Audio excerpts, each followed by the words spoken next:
कल्पना कीजिए कि एक खेत है जो हरियाणा राज्य के बाहरी इलाके में स्थित है। बाहर से देखने पर यह एक सामान्य खेत की तरह दिखता है, जिसमें सूअरों के बाड़े, अजीब गंध और जानवरों का शोर है। लेकिन कांटेदार तारों की बाड़ और अंधेरे शेड के पीछे एक भयानक रहस्य छुपा हुआ है, जो किसी को भी डरा सकता है। कई वर्षों से गरीब पृष्ठभूमि की दर्जन से अधिक युवा महिलाओं को यहां काम करने के लिए लाया गया है, और फिर वे बिना किसी निशान के गायब हो गई हैं। कोई संपर्क नहीं हुआ, कोई नहीं मिला। ग्रामीण केवल कानाफूसी कर सकते थे, क्योंकि स्थानीय पुलिस मामले को मामूली मानती थी और सच्चाई रात के अंधेरे और अजीब गंध में दबी रहती थी। लेकिन सब कुछ बदल जाता है जब एक बूढ़ी माँ उड़ीसा से अपनी लापता बेटी की तलाश में आती है। हर कोई सोचता है कि वह बहुत ज्यादा सोच रही है, लेकिन एक माँ की वृत्ति कभी झूठ नहीं बोलती। उसकी छोटी सी यात्रा के साथ रहस्य का पर्दा उठना शुरू होता है, जो एक ऐसी कहानी की ओर ले जाता है जो रोमांचक, दुखद और आंखें खोलने वाली दोनों है। यह दिखाती है कि अंधेरा इंसानों के शांत चेहरों के पीछे कैसे छिप सकता है, और एक माँ का प्यार सबसे गहरे रहस्यों को भी कैसे उजागर कर सकता है। वर्ष 2018 की नवंबर की एक रात हरियाणा राज्य के ऊपर का आकाश काले बादलों से भरा हुआ था। खेतों से आने वाली हवा ठंडी और नमी भरी थी, जो हड्डियों तक प्रवेश कर रही थी। बूंदाबांदी शुरू हो गई और पलक झपकते ही मूसलाधार बारिश में बदल गई, जो गांव के घरों की टिन की छतों से टकरा रही थी। बाकी रातों की तरह लोग अपने दरवाजे बंद करके मिट्टी के तेल के छोटे लैंप जलाकर अगली सुबह का इंतजार करने लगे। लेकिन उस रात कुछ अलग था। बारिश की आवाज के बीच एक चीख सुनाई दी। यह निराशा से भरी हुई चीख थी। यह कम समय के लिए थी, फिर हवा में घुल गई। यह न तो सूअर की आवाज थी, न ही किसी झगड़े की, बल्कि एक ऐसी चीख थी जिसने रोंगटे खड़े कर दिए। जो कुछ ग्रामीण अभी तक सोए नहीं थे, उन्होंने धीरे से खिड़कियां खोलीं और उस दिशा में देखा जहां से आवाज आई थी। बिजली चमकने से दूर से चौधरी फार्म्स दिखाई दिया, जो एक आदमी का खेत था जिसका नाम रामलाल चौधरी था। लेकिन बारिश तेज हो गई और सब कुछ जल्दी से ढौंक दिया। उसके हरा से काफी बाद बारिश के साथ सूअरों के पागल शोर के अलावा कुछ नहीं सुना गया।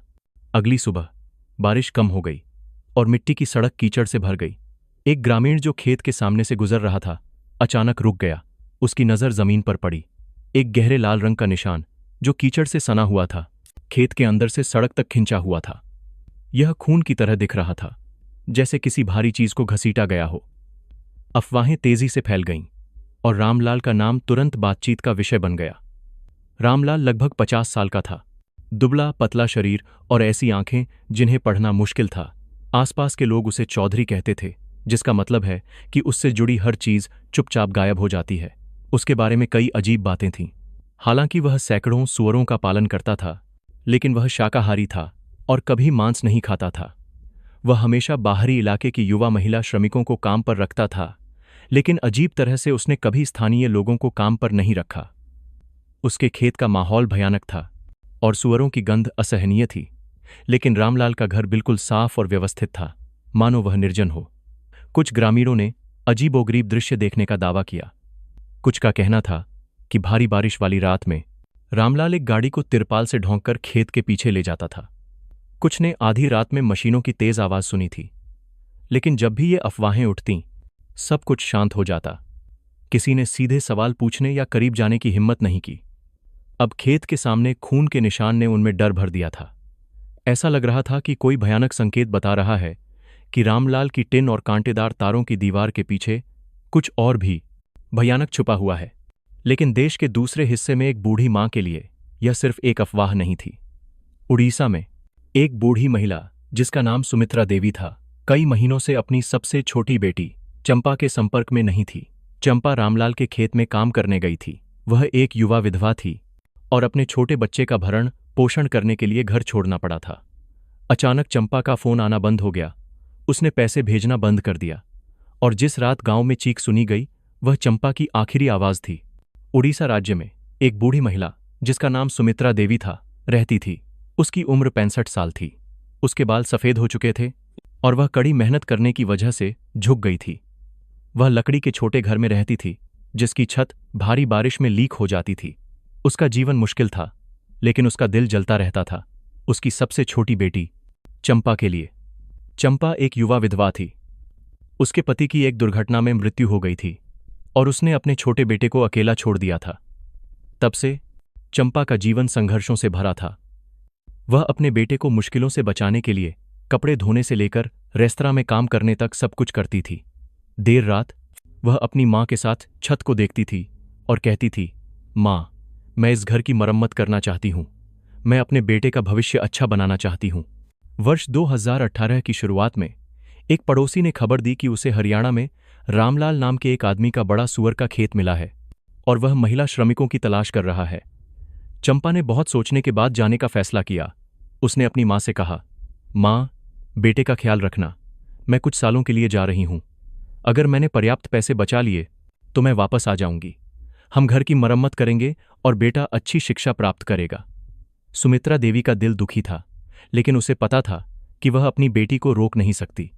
उसने कहा, ध्यान रखना बेटा, किसी पर भी आसानी से भरोसा मत करना। याद रखना, यह घर तुम्हारा इंतजार कर रहा है। प्रस्थान का दिन आ गया।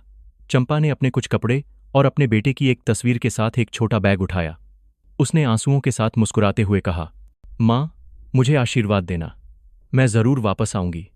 सुमित्रा देवी ने अपनी बेटी का हाथ पकड़ा, जैसे वह उसे जाने देना नहीं चाहती। पहले महीने चंपा नियमित रूप से फोन करती रही। उसने काम के बारे में बताया, सुअरों को खिलाना, पिंजरों को साफ करना। यह मुश्किल था, लेकिन वह डटी रही। उसने कुछ पैसे भी भेजे, जो छत की मरम्मत और चावल खरीदने के लिए पर्याप्त थे। लेकिन चौथे महीने के बाद फोन आना कम हो गया और 5वें महीने में वह पूरी तरह से संपर्क से बाहर हो गई। पहले तो सुमित्रा देवी ने खुद को सांत्वना देने की कोशिश की। शायद वह व्यस्त है या शायद उसका फोन खराब हो गया है, उसने खुद से कहा। लेकिन रातें गुजरती रहीं और उसका दिल बेचैन होता रहा। एक रात उसने सपना देखा कि चंपा एक अंधेरी जगह पर रो रही है, जहां बहुत शोर है। उसकी बेटी का चेहरा पीला था और उसकी आंखें मदद के लिए गिड़गिड़ा रही थीं। सुमित्रा देवी पसीने से लथपथ उठीं। उसकी वृत्ति ने उसे बताया कि कुछ भयानक हो गया था। पड़ोसियों ने उसे सांत्वना देने की कोशिश की। कुछ ने कहा कि चंपा ने पुनर्विवाह कर लिया होगा या शायद उसने नया जीवन जीने का फैसला किया होगा, लेकिन सुमित्रा देवी ने इनकार कर दिया। वह अपनी बेटी को अच्छी तरह से जानती थी। वह जानती थी कि चंपा अपने छोटे बेटे को कितना प्यार करती है।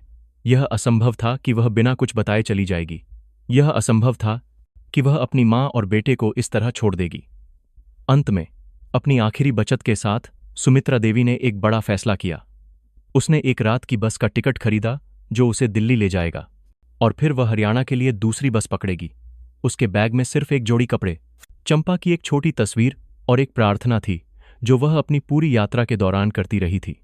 दिल्ली से हरियाणा तक का सफर एक बूढ़ी महिला के लिए आसान नहीं था। रात में सुमित्रा देवी एक भीड़ भरी बस में सवार हुईं। बस के अंदर की हवा गर्म थी और सीटें कठोर थीं, जिससे उसकी पीठ में दर्द हो रहा था। वह अपनी आंखें बंद नहीं कर पा रही थी। उसके विचार चंपा के चेहरे पर घूम रहे थे। वह अपने बैग में अपनी बेटी की एक छोटी तस्वीर को कसकर पकड़े हुए थी, जो बार बार उठाने के कारण फीकी पड़ने लगी थी। तड़के बस दिल्ली बस स्टेशन पर पहुंची। लोगों के शोर के साथ सुमित्रा देवी बस से उतरी। उसकी आंखें थकी हुई थीं, लेकिन इरादा अभी भी जल रहा था। दोपहर के बाद वह हरियाणा राज्य के एक दूरदराज के गांव में पहुंची। दूर से उसने रामलाल के खेत के चारों ओर टिन की छत और कांटेदार तारों की बाड़ देखी। अस्तबल से निकलने वाली तेज गंध ने उसे तुरंत बीमार कर दिया। कांपते हाथों से वह बाड़ के सामने खड़ी हुई।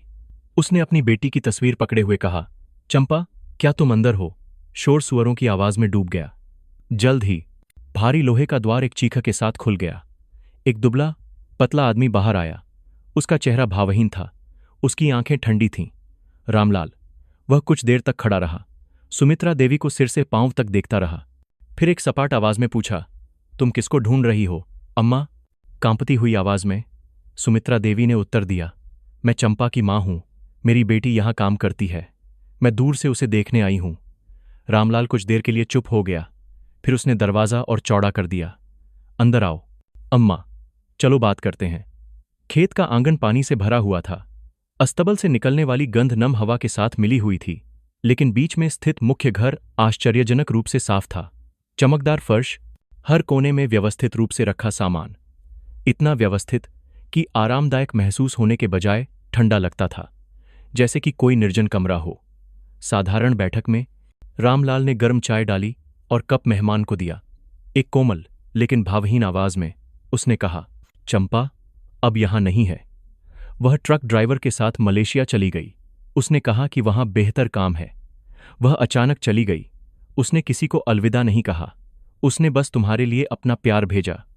सुमित्रा देवी के हाथ कांप रहे थे और वह कप गिराने ही वाली थी। उसकी आंखों से आंसू निकलने लगे। यह असंभव है। मेरी बेटी ऐसा कभी नहीं करेगी।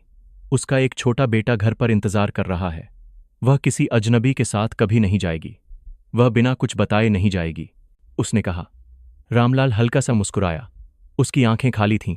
मैं तो बस वही बता रहा हूं जो उसने कहा था। अगर तुम्हें मुझ पर विश्वास नहीं है तो मैं क्या कर सकता हूं? आदमी खड़ा हो गया, यह संकेत देते हुए कि बातचीत खत्म हो गई है। मुझे माफ करना अम्मा, मुझे काम है। अगर कुछ नहीं है तो तुम जा सकती हो। वह मुड़ गया, सुमित्रा देवी को बेजान चाय के प्याले को घूरती हुई छोड़कर। कांपते हुए वह उठ खड़ी हुई। उसके पीछे दरवाजा बंद हो गया, साथ में एक चीख भी जो रोंगटे खड़े कर रही थी। बारिश फिर से शुरू हो गई, जिससे रोता हुआ चेहरा और भीग गया। उसने बाढ़ की ओर देखा और चंपा की तस्वीर को कसकर पकड़ा। अपने मन में उसने कसम खाई, मैं जानती हूं कि तुम वहीं कहीं हो। मैं तुम्हें मिलने तक घर नहीं जाऊंगी। उस रात वह शहर में एक सस्ते गेस्ट हाउस में रुकी। उसका शरीर थका हुआ था, लेकिन उसके विचार घूम रहे थे। हर बार जब बारिश टिन की छत से टकराती थी तो उसे ग्रामीणों की कहानियां याद आती थीं। उसने खुद से कहा, अगर वे मेरी मदद नहीं करेंगे तो मैं खुद उसे ढूंढूंगी। अगली सुबह भले ही उसका शरीर थका हुआ था, लेकिन सुमित्रा देवी की इच्छा कम नहीं हुई थी। वह जल्दी उठी और पुलिस स्टेशन की ओर चल पड़ी। स्टेशन एक साधारण इमारत थी और दीवार से रंग उखड़ रहा था। दो पुलिस वाले कुर्सी पर बैठकर आराम से कॉफी पी रहे थे। सुमित्रा देवी झिझकते कदमों से अंदर गईं और कहा, माफ करना पुलिस वालों, मैं अपनी बेटी चंपा को ढूंढ रही हूं। वह रामलाल के खेत में काम करती है और कई महीनों से संपर्क से बाहर है। उसने अपनी मुड़ी हुई तस्वीर दिखाई। एक युवा पुलिस वाले ने उसे देखकर कंधे उचकाए। अम्मा, महिला कर्मचारी, खासकर बाहरी इलाके की, बिना बताए गायब हो जाती हैं। शायद वह किसी आदमी के साथ भाग गई या शायद उसे कहीं और काम मिल गया। मैंने ऐसे मामले कई बार देखे हैं। इन शब्दों ने उसे दुखी कर दिया। सुमित्रा देवी ने उसे नम आंखों से देखा। नहीं पुलिस वाले, मेरी बेटी ऐसी नहीं है। उसका एक छोटा बेटा है। वह बिना कुछ बताए कहीं नहीं जाएगी, उसने कहा। उसकी आवाज लगभग डूब गई थी, लेकिन दूसरे पुलिस वाले ने मुस्कुराते हुए कहा, अम्मा, बहुत सारी औरतें अपने लिए फैसला करती हैं। अगर कोई असली समस्या है तो परिवार को पुलिस में शिकायत दर्ज करनी चाहिए। जब तक कोई सबूत नहीं है हम कुछ नहीं कर सकते। सुमित्रा देवी का दिल टूट गया। वह मदद की उम्मीद कर रही थी, लेकिन उसे सिर्फ उदासीनता मिली। भारी कदमों से वह पुलिस स्टेशन से बाहर चली गई। हवा में मौजूद नमी और बारिश की बूंदों ने उसके आंसुओं को छुपा लिया, जिन्हें वह रोक नहीं पा रही थी। स्टेशन के बाहर वह कुछ देर तक खड़ी रही, काले आसमान को देखती रही। फिर खुद से कहा, अगर वे मेरी मदद नहीं करेंगे तो मैं खुद उसे ढूंढूंगी। उस दिन से लगभग एक हफ्ते तक वह गांव में घूमती रही, चंपा की तस्वीर लेकर हर घर और हर जगह जाती रही। उसने एक ही सवाल बार बार पूछा। उसकी आवाज रूखी हो गई, क्या तुमने इस लड़की को देखा है? वह रामलाल के खेत में काम करती थी। कुछ लोग डर से अपना सिर हिलाते थे, कुछ लोग उसे दया से देखते थे, कुछ लोग उसे हार मानने की सलाह देते थे और कहते थे कि उसे हिम्मत रखनी चाहिए। लेकिन उसने कभी हार नहीं मानी।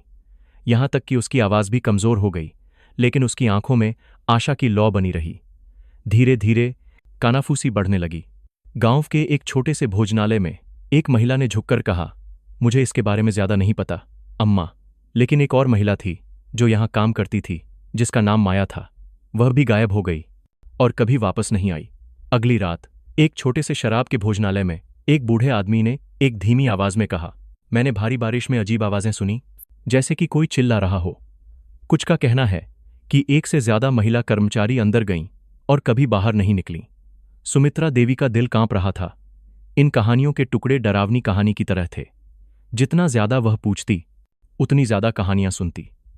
कुछ का कहना था कि वे कर्मचारी विदेश में काम करने चले गए थे। कुछ का मानना था कि वे खेत में कहीं गुम हो गए थे। एक दोपहर रामलाल के खेत के पास एक भोजनालय की मालकिन आखिर में उसके पास आई।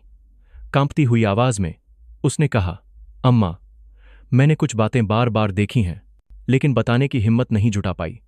उसने अपना सिर झुकाया और कहा, कई बार मैंने रामलाल को रात में भारी बारिश में कपड़े से ढौंकी गाड़ी को ले जाते देखा है। वह हमेशा खेत के पीछे की तरफ जाता था, जहां कचरा जलाने की जगह है। मुझे नहीं पता कि अंदर क्या है, लेकिन जब भी मैं उसे देखती थी तो मेरे रोंगटे खड़े हो जाते थे। सुमित्रा देवी का शरीर कांप रहा था। ये शब्द उसके दिल में धंस गए। उसने कांपते हाथों से रामलाल का हाथ पकड़ा और कहा, शुक्रिया, थोड़ा सा ही सही, यह मेरे लिए बहुत मायने रखता है। उस रात अपने साधारण से कमरे में बैठी उसने चंपा की तस्वीर देखी। जो कहानियां उसने सुनी थीं वे उसके दिमाग में घूम रही थीं। गुमशुदा औरतें, बारिश में सुनाई देने वाली चीख, रहस्यमयी गाड़ी, सभी संकेत एक ही जगह की ओर इशारा कर रहे थे, रामलाल का खेत। उसे पता था कि आने वाला रास्ता और भी मुश्किल होगा, लेकिन उसे यह भी पता था कि मां का प्यार कभी झूठ नहीं बोलता। अगर हर कोई चुप रहने का फैसला करेगा तो वह बोलती रहेगी, भले ही वह एक बूढ़ी औरत की हल्की सी आवाज हो। लगभग एक हफ्ते तक सुमित्रा देवी चंपा की तस्वीर लिए हुए गांव में घूमती रहीं। एक व्यक्ति से दूसरे व्यक्ति से पूछताछ करती रहीं। उसकी कहानी भोजनालय से लेकर लाला की दुकान तक, पड़ोसियों की फुसफुसाहटों से लेकर गांव के बाहरी लोगों तक फैल गई। शुरू में लोग इसे एक निराश बूढ़ी औरत की कहानी मानते थे, लेकिन जैसे जैसे समय बीतता गया लोग महसूस करने लगे कि रामलाल के फार्म में महिला मजदूरों के गायब होने के पीछे कुछ संदिग्ध है। अंततः यह खबर हरियाणा पुलिस थाने के deputy inspector general DIG Suraj Singh तक पहुंची। सूरज सिंह एक मेहनती और सतर्क पुलिस अधिकारी के रूप में जाने जाते थे। उनके 50 साल के जीवन में विभिन्न मामलों का अनुभव भरा था। उनके अधीनस्थों के बीच उन्हें एक ऐसे जासूस के रूप में देखा जाता था जो आधे अधूरे उत्तरों से कभी संतुष्ट नहीं होता था। एक दोपहर उन्हें क्षेत्र में एक महिला के बारे में एक रिपोर्ट मिली जो कई दिनों से अपनी बेटी की तलाश में लगातार प्रयास कर रही थी। शुरू में सूरज सिंह ने उदासीन चेहरे से सुना, लेकिन यह सुनने पर कि एक ही खेत में काम करने के बाद कई महिलाएं गायब हो गई हैं, उनकी आंखें संकरी हो गईं। उनकी यादें 5 साल पहले के एक मामले में वापस चली गईं, जब एक महिला मजदूर भी क्षेत्र में काम करने के बाद बिना किसी निशान के गायब हो गई थी। वह मामला कभी सुलझा नहीं था। उनका दिल बेचैन होने लगा। उस रात सूरज सिंह देर तक अपने कार्यालय में बैठे रहे, रिपोर्टों के ढेर को घूरते रहे, लेकिन उनके विचार सुमित्रा देवी की कहानी पर केंद्रित थे। उन्होंने एक बूढ़ी महिला की कल्पना की जो अपनी बेटी की तस्वीर लिए हुए हर जगह घूम रही है, अधिकारियों द्वारा ठुकराई जा रही है, फिर भी खोज में दृढ़ता से लगी हुई है। अगर एक मां की वृत्ति इतनी मजबूत है तो इसका मतलब है कि कुछ है, उन्होंने खुद से कहा। अगली सुबह सूरज सिंह ने 2 भरोसेमंद जासूसों को बुलाया। मैं चाहता हूं कि आप पिछले 5 वर्षों में रामलाल के फार्म में सभी कर्मचारियों की जानकारी की जांच करें, उनके नाम, पते, मूल और वर्तमान स्थिति। अभी सरकारी चैनलों के माध्यम से न जाएं, हम इसे चुपचाप करेंगे, उन्होंने कहा। वह अच्छी तरह से जानते थे कि अगर खुले तौर पर कार्रवाई की गई तो जानकारी लीक हो सकती है। जांच दल ने तुरंत काम शुरू कर दिया। उन्होंने प्रवासियों की सूची देखने के लिए ग्राम प्रधान के कार्यालय का दौरा किया, फिर उड़ीसा के विभिन्न जिलों में नागरिक पंजीकरण जानकारी की जांच की। उन दिनों लंबी यात्राओं, दस्तावेजों की फोटोकॉपी और उन परिवारों के साथ संक्षिप्त बातचीत से भरे हुए थे जो खबरों का इंतजार कर रहे थे। शुरुआती जांच के परिणामों ने सूरज सिंह को झकझोर दिया। पिछले 5 वर्षों में कम से कम 16 महिलाओं ने रामलाल के फार्म में काम करने का रिकॉर्ड दर्ज कराया था। वे सभी गरीब पृष्ठभूमि से थीं।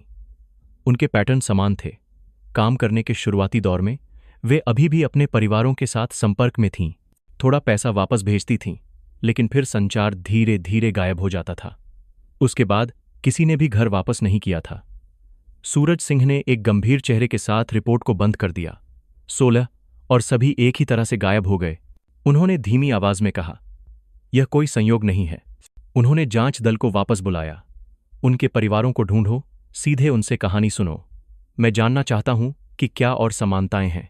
कई दिनों बाद सूरज सिंह के दल ने पीड़ितों के परिवारों के घरों का दौरा किया।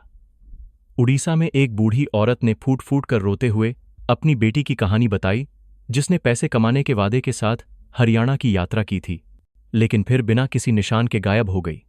सुमित्रा देवी के घर एक छोटे भाई ने अपनी बहन का आखिरी संदेश रखा था, फार्म में बॉस अजीब है, डरावना है। सूरज सिंह के दल ने एक छोटे भाई से अपनी बहन के आखिरी शब्दों का खुलासा किया जो उसे रामलाल के यहां काम मिला था, और वह थोड़ा डरा हुआ था। एक पिता अपनी बेटी का इंतजार करते हुए एक देहाती बरामदे में बैठा था, जो कभी वापस नहीं आई। ये सभी कहानियां सूरज सिंह के दिल को झकझोर रही थीं। पैटर्न स्पष्ट था। पहले तो उम्मीद, फिर संचार गायब हो जाना। लगभग हर परिवार ने स्वीकार किया कि उन्होंने आस पास के लोगों से एक ही बात सुनी थी। उनकी बेटियों ने किसी आदमी के साथ भागकर मलेशिया चली गई हैं या चुपके से कहीं और काम करने चली गई हैं। सूरज सिंह ने भौहें चढ़ा लीं। कारण बहुत समान थे, बहुत साफ सुथरे थे, जैसे कि कोई वाक्य याद किया गया हो। उन्होंने अपनी नोटबुक में लिखा, मलेशिया की कहानी। सूरज सिंह ने अपनी डायरी में नोट किया, गुम हो गई मलेशिया की कहानी। उस रात उन्होंने अपनी कार्य पुस्तिका खोली और लिखा, रामलाल का फार्म, केंद्र बिंदु, 16 पीड़िताएं काम करने के 3 से 4 महीने बाद गायब हो गईं। वही कारण, मलेशिया, समझ से परे। उन्होंने जितना लिखा उतना ही उन्हें यकीन हो गया कि यह सिर्फ लापता लोगों का मामला नहीं है। उस समय सूरज सिंह के दिमाग में यह एक ऐसी घटना थी जो व्यवस्थित रूप से जुड़ी हुई थी और कोई जानबूझकर निशान छिपा रहा था। लेकिन वह यह भी जानते थे कि बिना सबूत के आरोप लगाना बेकार है। उन्हें एक रणनीति की जरूरत थी। उसी समय सुमित्रा देवी अपनी इबादत के साथ रातें बिता रही थीं, अपनी बेटी की तस्वीर अपने साधारण से कमरे में पकड़े हुए। उन्हें कोई अंदाजा नहीं था कि उनकी छोटी सी कोशिशों ने एक पुलिस अधिकारी के दिल पर दस्तक दी है और एक बड़ी जांच को जन्म दिया है। एक और पहलू से सूरज सिंह लंबे समय से अकेले अपने कार्यालय में बैठे थे, खिड़की से बाहर झांक रहे थे। उनका चेहरा झिझक और संकल्प दोनों से भरा हुआ था। वह जानते थे कि आने वाला रास्ता खतरे से भरा है, लेकिन वह एक मां के आंसुओं को अनदेखा नहीं कर सकते। अब एक जांच जो लंबे समय से अंधेरे में छिपी सच्चाई को उजागर कर सकती है, शुरू हो गई थी। कई दिनों बाद सूरज सिंह को और भी ज्यादा यकीन हो गया कि इस मामले की जड़ें रामलाल के फार्म में ही हैं। लेकिन औपचारिक रूप से जांच शुरू करने के लिए उन्हें ठोस सबूतों की जरूरत थी। सिर्फ परिवार के सदस्यों के बयानों से काम नहीं चलेगा। लोग झूठ बोल सकते हैं, उन्होंने टीम को कहा, लेकिन वित्तीय रिकॉर्ड कभी झूठ नहीं बोलते। वह जानते थे कि जो वो करने जा रहे हैं वो सामान्य प्रक्रिया से अलग है। अदालत के आदेश के बिना बैंक के विवरणों तक पहुंचना जोखिम भरा हो सकता है, लेकिन वो ये भी जानते थे कि लंबी प्रक्रिया का इंतजार करने से सारे सबूत मिट सकते हैं। उस रात वो अपनी डेस्क पर बैठकर देर तक सोचते रहे, फिर धीरे से बड़बड़ाए, कभी कभी सच्चाई को पाने के लिए संकीर्ण रास्ते भी अपनाने पड़ते हैं। अपने एक पुराने भरोसेमंद दोस्त की मदद से सूरज सिंह आखिरकार पीड़ितों के वित्तीय रिकॉर्ड तक चुपचाप पहुंचने में कामयाब रहे।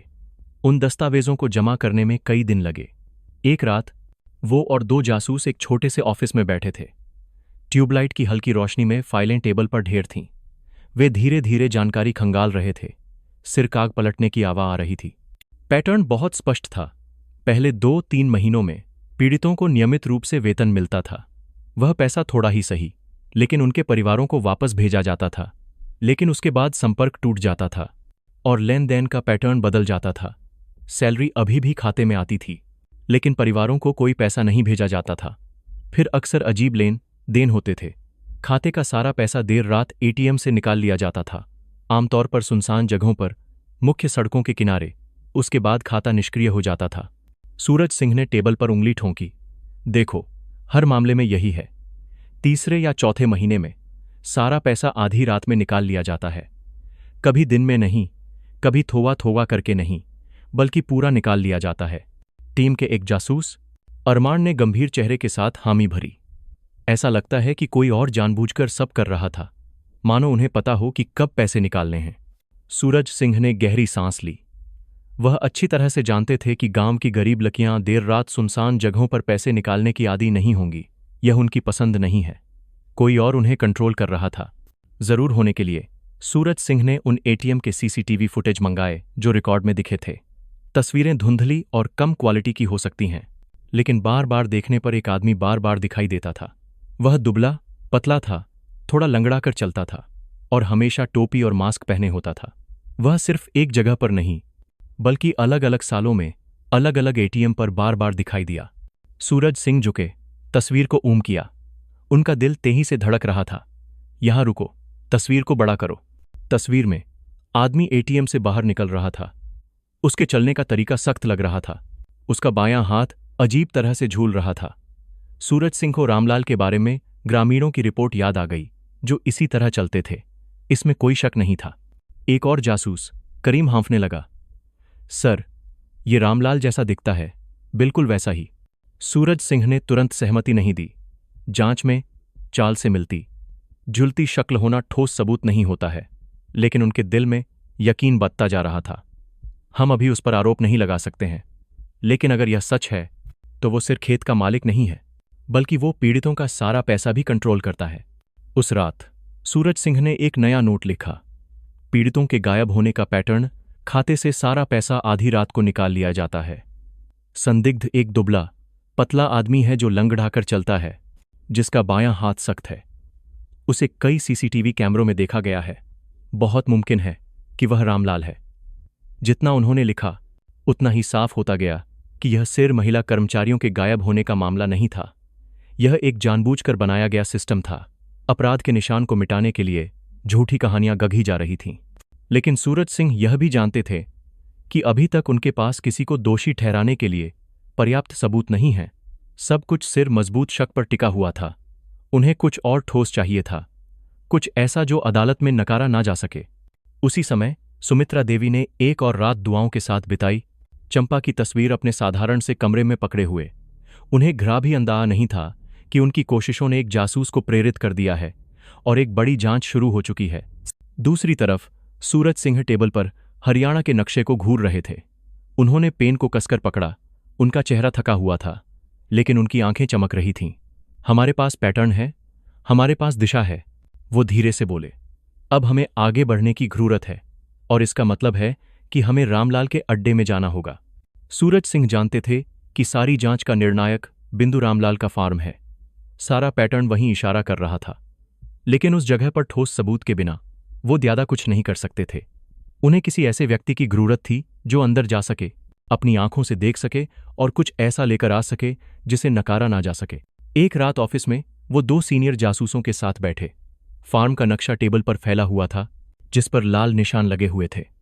सूरज सिंह ने बीच में बने एक बड़े घेरे की ओर इशारा किया। यहां है इस रहस्य की चाबी।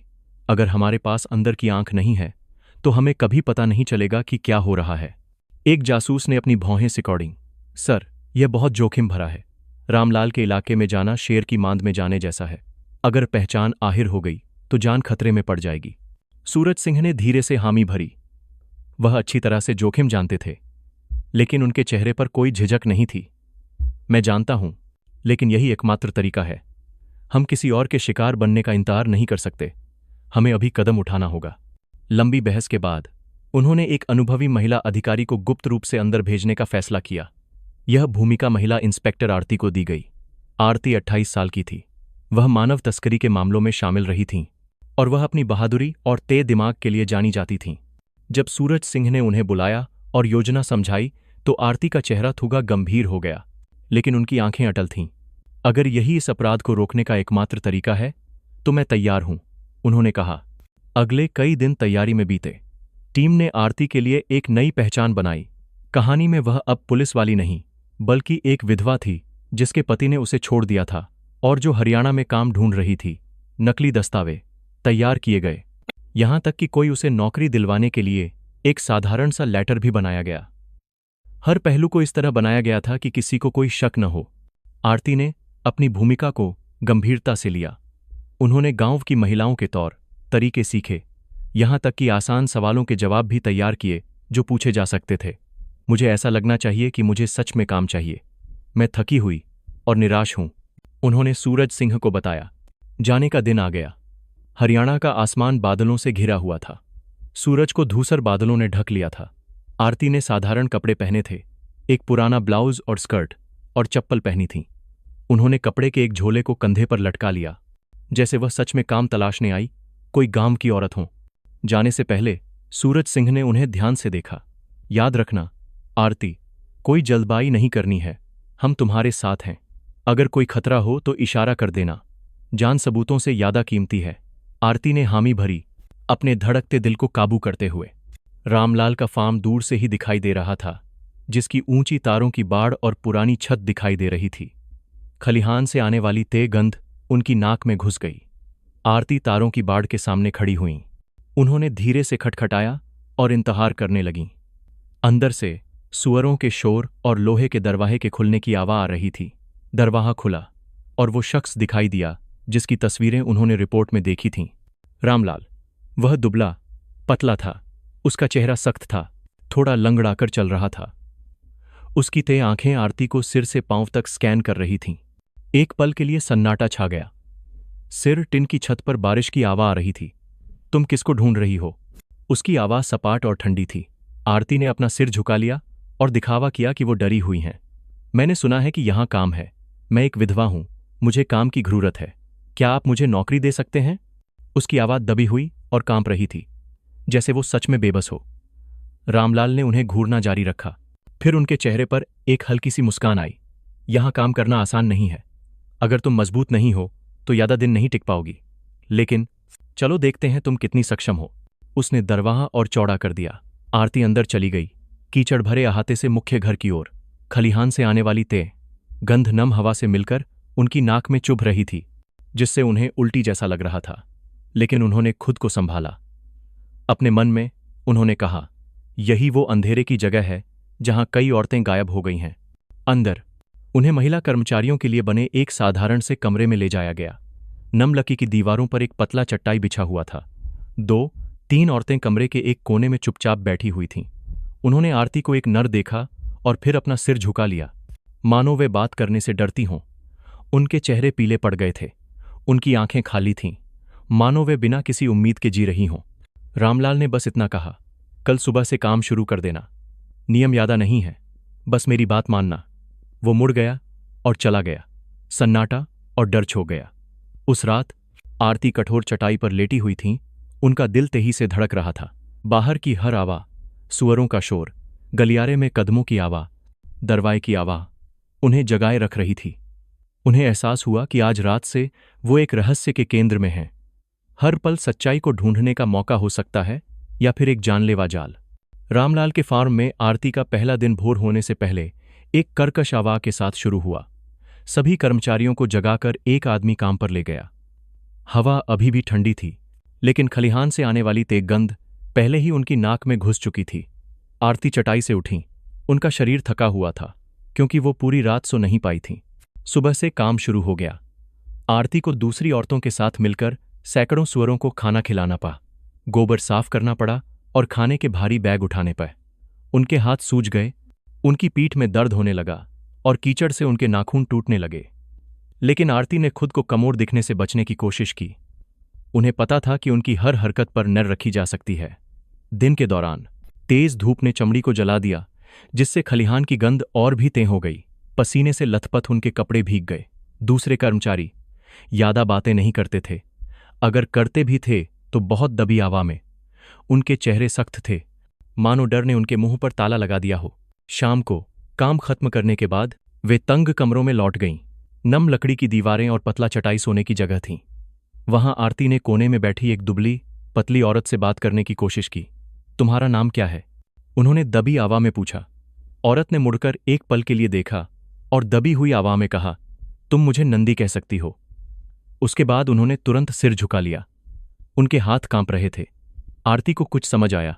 उनकी आंखों में गहरा डर था, मानो एक गलत शब्द उन्हें भयानक मुसीबत में डाल देगा। नंदी उठी और चली गई। आरती को रोंगटे खड़े कर गई। दिन इसी तरह बीतते गए।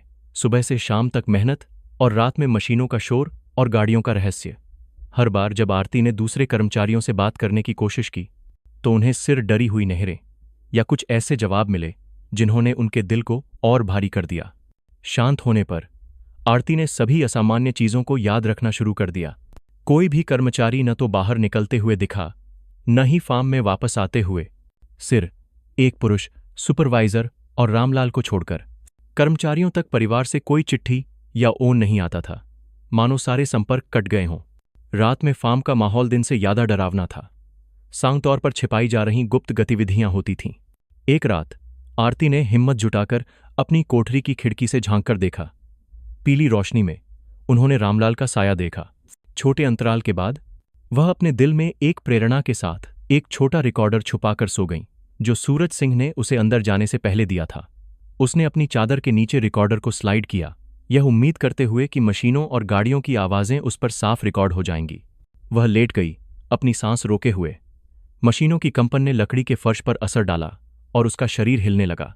अपने दिल में उसने कहा, मुझे मजबूत रहना है, मुझे यह सबूत बाहर निकालने होंगे। इस सब को सिर्फ एक कानाफूसी नहीं बनने देना है। दिन ढलने के बाद भी उसकी चिंता और डर बढ़ते रहे। हर बार जब वह रामलाल के कदमों को कोठरी के बाहर सुनती थी, हर बार जब वह एक दरवाजा खुलते हुए सुनती थी, तो आरती को लगता था कि उसकी जान खतरे में है। कुछ दिनों बाद भाग्य ने उसे एक मौका दिया। सुबह सुपरवाइजर शहर चला गया। फिर रामलाल भी एक मोटरबाइक पर चला गया। अन्य कर्मचारी कोठरियों में ही रहे थे। कुछ तो हिलने डुलने के लिए बहुत थके हुए थे। आरती ने साहस जुटाकर आसपास देखना शुरू कर दिया। एक बहाना बनाते हुए कि वह पानी की बाल्टी ढूंढ रही है, वह उस गोदाम की ओर बढ़ गई जिसे आमतौर पर बंद रखा जाता था। गोदाम का लकड़ी का दरवाजा थोड़ा खुला हुआ था। अपने दिल को थामकर आरती ने धीरे से दरवाजा खोला और अंदर झांकने के लिए काफी जगह बना ली।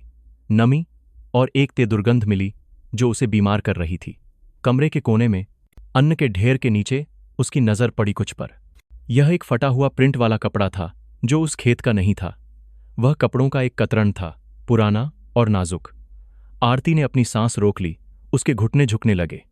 वह गहराई तक अंदर चली गई और उसे इधर उधर बिखरे हुए अन्य सामान भी मिले। प्लास्टिक की लाल चप्पलें, कुछ मोतियों वाली एक रबर की पट्टी और एक छोटी डायरी जिसका कवर फटा हुआ था। उसने कांपते हाथों से उसे उठाया और जल्दी से पन्ने पलटने लगी। अंदर के शब्द बहुत स्पष्ट नहीं थे, लेकिन एक पन्ने पर एक वाक्य लिखा था जिसने उसका खून जमा दिया। मैं डर गई हूं। अगर कल मैं यहां नहीं रही तो मां को बता देना कि मैं उनसे प्यार करती हूं। आखिरी पन्ने में संक्षिप्त नाम S.Y. लिखा हुआ था। आरती को तुरंत पता चल गया कि शायद यह शांता का है। उसके हाथ बुरी तरह से कांप रहे थे। वह लगभग डायरी गिरा ही चुकी थी, लेकिन उसने जल्दी से उसे बंद किया और अपनी चादर के नीचे छुपा लिया। वह जानती थी कि ये उन महिलाओं के निशान हैं जो गायब हो गई थीं, ऐसी चीजें जो अन्न के गोदाम में नहीं होनी चाहिए थीं। लेकिन जब वह जाने वाली ही थी तो उसे कदमों की आवाज सुनाई दी। आरती घबरा गई। जल्दी से गोदाम का दरवाजा बंद किया और दिखावा किया कि वह एक खाली बाल्टी उठा रही है।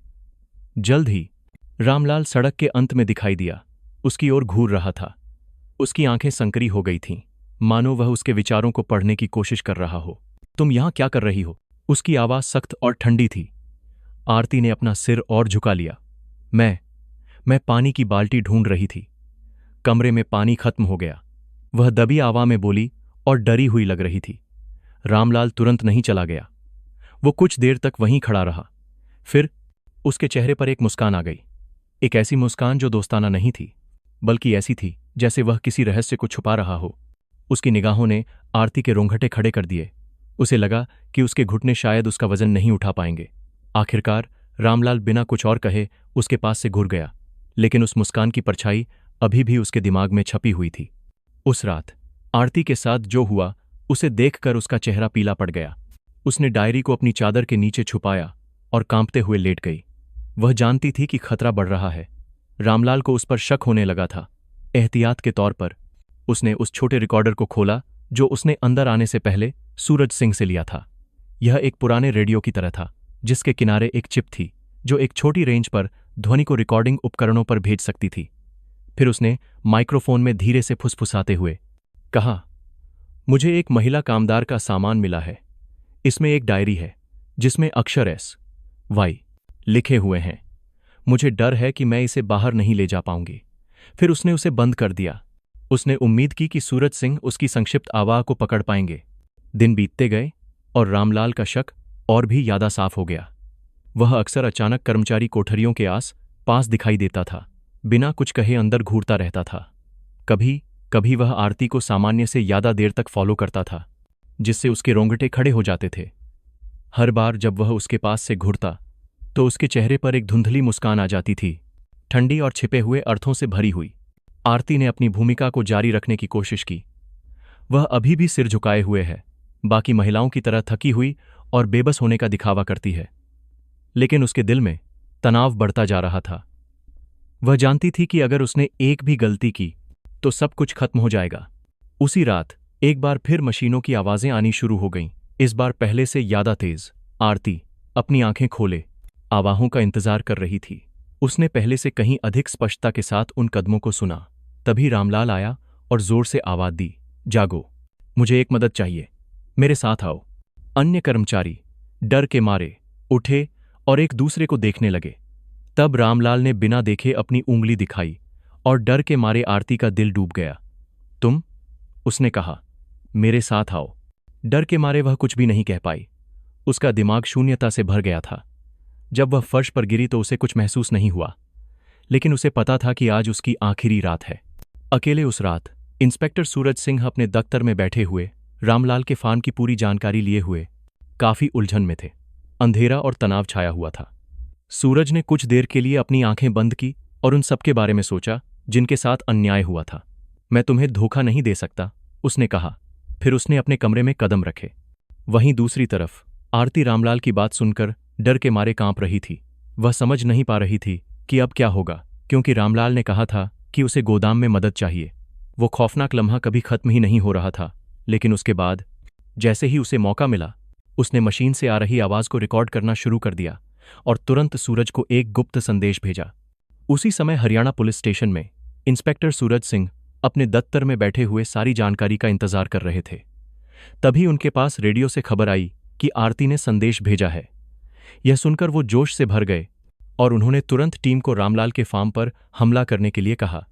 अचानक से वो लम्हा आ गया जब आरती को यह एहसास हुआ कि अब उसका अंत निश्चित है। वह समझ चुकी थी कि रामलाल को उस पर शक हो गया है और अब कुछ भी पहले जैसा नहीं रहेगा। तभी वो डरावनी रात आई जिसकी आरती को उम्मीद थी। रामलाल ने कोठरी का दरवाजा तोड़ दिया और फिर वहां जो हुआ वह किसी बुरे सपने से कम नहीं था। रामलाल ने आरती से कहा, तुम्हें मेरे साथ काम करने आना होगा। यह सुनने के बाद आरती के पास कोई रास्ता नहीं बचा था। वह समझ गई थी कि या तो वह मर जाएगी या बचेगी तो उन सभी के लिए एक उम्मीद बनकर आएगी जिनके साथ अन्याय हुआ है। इसके बाद रामलाल उसे गोदाम तक ले गया। वहां उसने देखा कि हर तरफ खून ही खून था और बदबू से उसका दम घुट रहा था। रामलाल मुस्कुराया और फिर आरती समझ गई कि अब उसकी जिंदगी का कोई ठिकाना नहीं है। उसी वक्त इंस्पेक्टर सूरज सिंह अपने दफ्तर में सारे सबूतों को एक साथ जोड़ रहे थे। उसके दिमाग में बस एक ही बात घूम रही थी कि कैसे भी करके आरती और उन सभी औरतों को बचाना है। फिर उस रात जो हुआ वह इतिहास बन गया। इंस्पेक्टर सूरज सिंह अपनी टीम के साथ रामलाल के फार्म पर हमला करने के लिए निकल पड़े। सब कुछ इतना शांत था कि सिर्फ बारिश की आवाज ही सुनाई दे रही थी। फिर अचानक से पुलिस ने चारों तरफ से फार्म को घेर लिया। रामलाल के फार्म पर वो रात कयामत की रात बनकर आई थी। रामलाल को जब पता चला कि पुलिस आ चुकी है तो वह डर गया। फिर उसने जो किया वह और भी डरावना था। उसने आरती को पकड़ा और उस पर हमला करने की कोशिश की, लेकिन आरती ने हिम्मत नहीं हारी। उसने भी अपनी जान बचाने के लिए रामलाल से मुकाबला किया। उसी वक्त इंस्पेक्टर सूरज सिंह ने रामलाल को ललकारा और कहा कि वह आरती को छोड़ दे, लेकिन रामलाल तो जैसे शैतान बन चुका था। उसने किसी की बात नहीं सुनी। फिर जो हुआ वह और भी भयानक था। इंस्पेक्टर सूरज सिंह को मजबूरन रामलाल पर गोली चलानी पड़ी और रामलाल वहीं ढेर हो गया। आरती को बचा लिया गया और फार्म में बंद सभी औरतों को भी आज़ाद कर दिया गया।